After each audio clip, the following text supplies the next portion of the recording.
Punuk di baju balap pembalap MotoGP ternyata tak hanya sebagai fitur keselamatan saja, tapi juga punya peran di aerodinamika.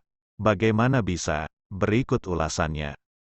Selain soal mesin, aerodinamika jadi faktor paling penting agar pembalap bisa melaju lebih cepat di atas motornya. Aerodinamika bukan hanya baru-baru ini saja jadi sorotan, sudah sejak lama. Hanya pengembangannya masih tidak sebesar saat ini. Sampai tahun 1980-an, aerodinamika di dunia balap motor khususnya balap Grand Prix hanya fokus di motornya saja. Posisi tubuh dan pakaian pembalap saling bersinergi membuat konsep aerodinamika yang bagus.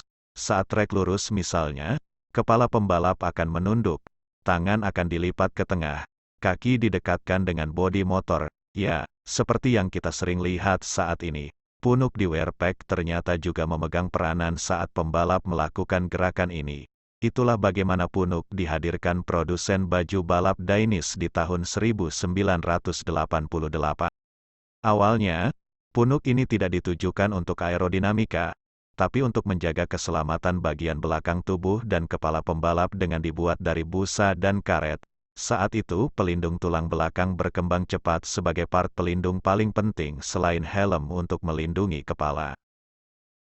Masih banyak kelemahan yang membuat para produsen berlomba membuat yang terbaik. Selain soal perlindungan, kenyamanan pembalap memakai punuk ini juga harus diperhatikan. Aman penting, tapi percuma kalau tidak nyaman. Itulah yang menjadi pusat perkembangan punuk saat itu. Kenyamanan juga menopang keselamatan. Material yang lentur tapi kuat terus dikembangkan, hingga punggung pembalap sangat aman dari benturan. Pembalap profesional asal Bologna Pier Francesco Chili adalah pembalap pertama yang memakai punuk pada tahun 1988. Beberapa tahun setelahnya, barulah potensi part baru perlindungan pembalap mulai diakui. Adalah Jean Philippe Rugia, pembalap pertama yang menikung memakai sikunya, yang semakin membuat punuk ini populer. Posisi itu sangat menguntungkan dari sisi keselamatan dan kecepatan. Sejak saat itu, punuk terus dikembangkan dari dua sisi. Pertama dari aerodinamika dan kedua dari keselamatan. Riset di terowongan angin pada pertengahan 90-an membuat ilmu soal aerodinamika punuk semakin jelas.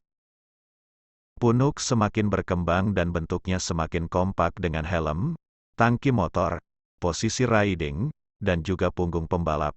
Bahkan saat ini punuk berisi otak yang akan mengaktifkan fitur keselamatan airbag yang akan menyala dalam waktu sepersekian detik. Otak ini mengendalikan banyak sensor yang memantau beberapa data penting. Selain itu punuk juga mengendalikan suhu WRPEC yang dipakai agar pembalap tidak kepanasan.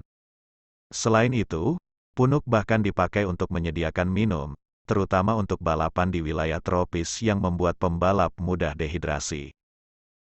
Terakhir, sejak 2016, selain airbag, punuk juga dilengkapi lampu LED, yang bisa menyala saat pembalap jatuh, sebagai pemberitahu agar pembalap lain bisa mengetahui posisi pembalap yang jatuh tadi, terutama saat balapan gelap, atau saat cuaca buruk di mana visibilitas minim.